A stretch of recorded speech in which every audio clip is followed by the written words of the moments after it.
Say good afternoon to Tom Mulcair, former leader of the NDP, and of course, CJAD 800 commentator. Tom is going to talk about a lot of stuff, and it's all brought to you by the good folks at Guaranteed Industries. They teamed up with Can Air to keep you nice and warm all winter long. And yes, the weather is starting to get colder, including this weekend. So give them a call. Get ready for winter, 514-342-3400, or online, guaranteedindustries.com, serving Montrealers since 1957. Tom, I'd like to start off, if that's okay with you, by talking about this decision in Quebec City, where the CAQ is now, because it can't reach a deal with doctors or medical specialists, apparently ready to fine doctors should they even choose to leave the province. In other words, quit and go somewhere else. I've never heard anything like this before, and I know reaction has been, even from the opposition we have heard from, I heard a couple of them simply call it crazy. What is your take on this? It's the former Soviet Union coming to a G7 country. Can you just imagine trying to tell a doctor that she or he can't choose where they want to work? Great article in the press today about a doctor. She's from the Outaouais region, giving a very senior advisor to the health department, and another person who was a very senior advisor who was from the Quebec bureaucracy, both extremely capable. And they were both fired this summer. She had to go back she was back in the Outaouais, and she's saying that she might move back to Ontario, where she's already practiced medicine before. The Outaouais is one of the worst regions in Quebec for being underserved by doctors, because it's so easy to go onto the Ottawa side and not have to deal with the lunatics in Quebec City. So she's just said that. But Legault would pretend that there's going to be a new border between Quebec and the rest of Canada, or even the States, and he's going to somehow try to enforce it. The very idea of trying to tell people what they can and cannot do in terms of their career is mind-boggling, as I say, in a free and democratic society, which we're supposed to be for the time being. And it's just amazing that we've gotten there with François Legault. This guy is in a death spiral. You know, that's not literally the case in terms of the death side of it, but it's actually a term from aeronautics. When a plane starts to spin down, there's nothing you can do to turn it around. You can't pull on any lever. You can't make it stop. It's crash. And that's where the CAQ is right now with Legault. There's no chance for them to be able to pull up and to get back on an even keel and to try to fly this thing to any other destination, but a massive political flame-out and failure in the next few months, one way or the other. Tom, if I could, I mean, when I discussed this earlier on with Jim Meny, and the idea came up, look, if the CAQ, which has a majority, is going to try, for whatever reason, try to ram this through despite the reaction. Oh, they will, yeah. Can they at some point invoke the notwithstanding clause on something like this? Because it's going to be challenged in court.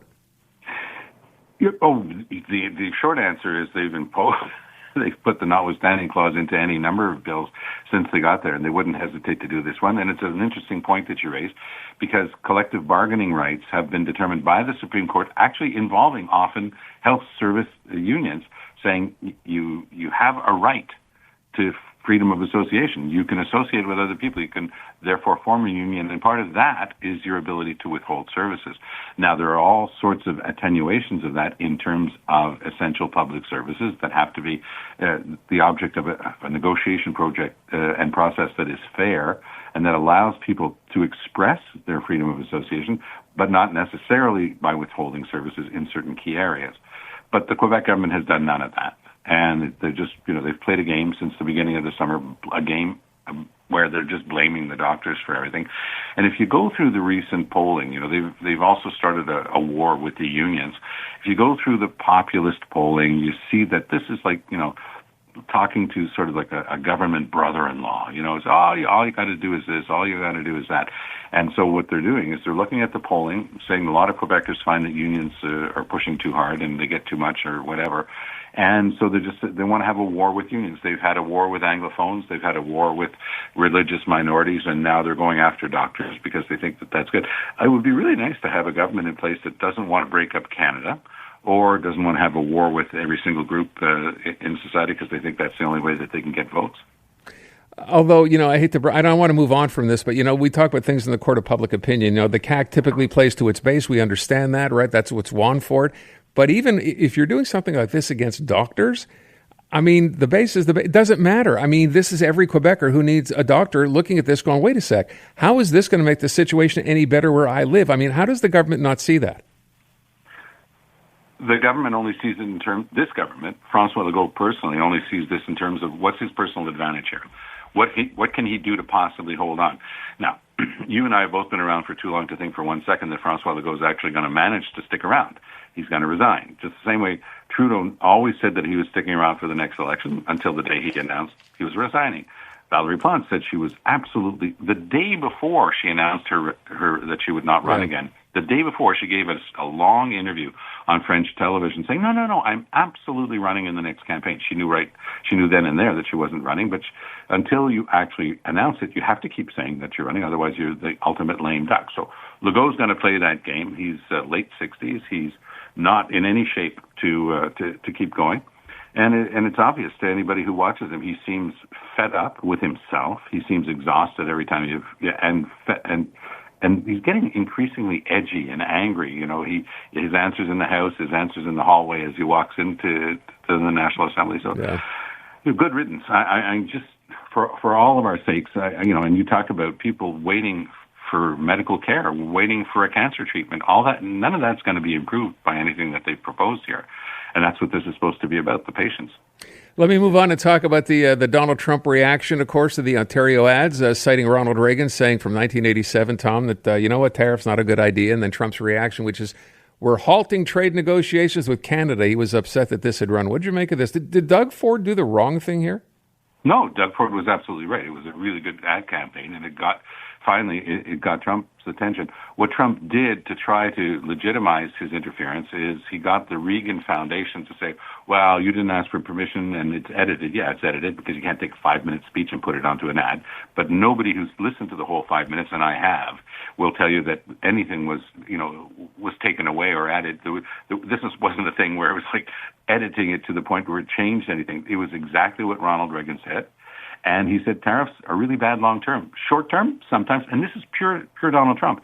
It is short-term thinking, as usual with Trump. Long-term, it will be a disaster for the United States, but his short-term thinking is drop this money into the U.S. Treasury. It's going to be paid by American consumers, but it'll help him give a tax break to rich American billionaires like himself. That's the name of the game. It is, of all the con jobs he's pulled in his career, this convicted criminal, Donald Trump, is pulling off the biggest con job of all, trying to convince American consumers that it's Canada or Canadian companies paying these tariffs, whereas it's them.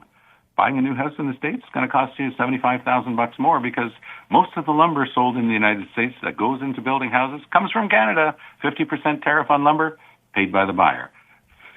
Massive tariff on aluminum and steel that goes into a pickup truck paid by the buyer of that truck. And there's going to be huge inflation. But again, Donald Trump has pulled this one off. And having a whipping boy, it's like that episode of South Park, Blame It on Canada, having the ability to say, Canada got caught cheating and they cheat with a dairy product. It's just this constant madness of Trump. But most people are not going to take the time to go and listen to the 5 minutes of Reagan. And most of the people who care about Trump and believe him in the MAGA world, they're just going to say, yeah, Canada, like they're cheating and they got caught. And that's where we are. That's your U.S. voice, is it, Tom? That last one? That is. That's my New Jersey voice at its best. All right, last thing. We're barely a week away from the Montreal municipal election, and this is pretty sad. Latest polls show, even now, this late, 37% of Montrealers still undecided. What's your take on this? Well, I'm not surprised at all. And I believe the polls that say that Martinez Ferrada is 8 to 12 points ahead of Luc Rabouin of Valérie Plante's party. And I think that it's that last bit of my sentence that is the most important. People just want Valérie Plante's party gone. And they're looking at an alternative, and she's the only alternative. But I will add this cautionary note. Nothing's decided yet. And, things can change very fast in politics. Hey, Aaron, if I might, in ending, I would love to reference the fact that I've gotten some interesting gossip from the political world of the Quebec Liberal Party that's having their big meeting this weekend. You and I just referenced the doctors and what they're, the legislation that Legault's brought in. Well, I'm hearing that there's going to be a number of interesting nominations and appointments, of candidates made over the weekend. One of the most interesting is Antoine Charest. I am told is going to be running for the Liberals. I'm told probably in Verdun riding, which would be interesting. He'd really have to fight hard because the sitting MNA there is very appreciated. So if you're going to learn about politics, you better learn about having to do door-to-door. It's going to be interesting to watch. So there's any number of people, a fellow named Plourde, who's a very respected lawyer, who's been the head of their legal department, a fellow named Desjardins Siciliano, who's was the head of Via Rail. I mean, he'll apparently be running in the Eastern Townships area. So you're going to see any number of names like that. I don't know if they're going to get to all of them over the weekend. This was supposed to be a big reveal, but I don't know if you understood. But what happened was when Legault started the clock on this back-to-work legislation for the doctors today, it meant it was going to carry over into the weekend of the Liberals in Trois-Rivières. So I'm not sure that everything, is going to be able to play out for them.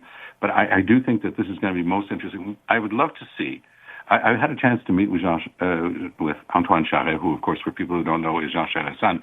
And this guy's got a lot going for him. Yeah. He's extraordinarily telegenic and interesting. So, I think that we might be in for something really unique if he makes it. It's been a while since we've heard anything like that from this party provincially anyway, so good luck. That's the whole point of giving you this reference. Like I'm also told, that, speaking of political offspring, I'm told that Lawrence Cannon's son, Sacha Cannon, we all remember Lawrence Cannon, he was a very important minister in the Harper governments, very respected guy too, and very nice guy, who had a lot of experience in Quebec City. I'm told that he's going to be running. I'm going to keep an eye on it for you because, again, most of this stuff is... Martin Coiteux, for example, is apparently going to run in Laval. Now, Coiteux, if you remember, was one of the key advisors to Pablo Rodriguez. So the ability to recruit good people... Oh, I'm also told that Charles Milliard, who's the guy who finished second to Rodriguez, he's going to be running in Orford. So they're shoring up areas that the Liberals once had with really strong candidates. Okay. And I think that this is a sign that, the ability to recruit good people is a sign that people think that they have a shot. And so if Rodriguez, who's, his beginning of his political career was as an organizer, and he understands this stuff. So he's had trouble with the Quebec stuff because he's really not that familiar with it. Yeah, but maybe that's not a complete failing. But I do think that if they're able to bring in most of these people, it'll be quite a coup for the Liberals this weekend. We will leave it at that. Tom, thank you so much. I appreciate it. You have a good weekend. I'm Dylan Playfair. And I'm Tyler Smith. We're putting loneliness in the penalty box by talking to some of our favorite athletes about the importance of friendship. This is Bromance. Bromance is brought to you by Charm Diamond Centers, proudly Canadian-owned and operated. Charm has been part of your love stories and bromances for over 50 years. And you can find Bromance on the iHeartRadio network or wherever you get your podcasts.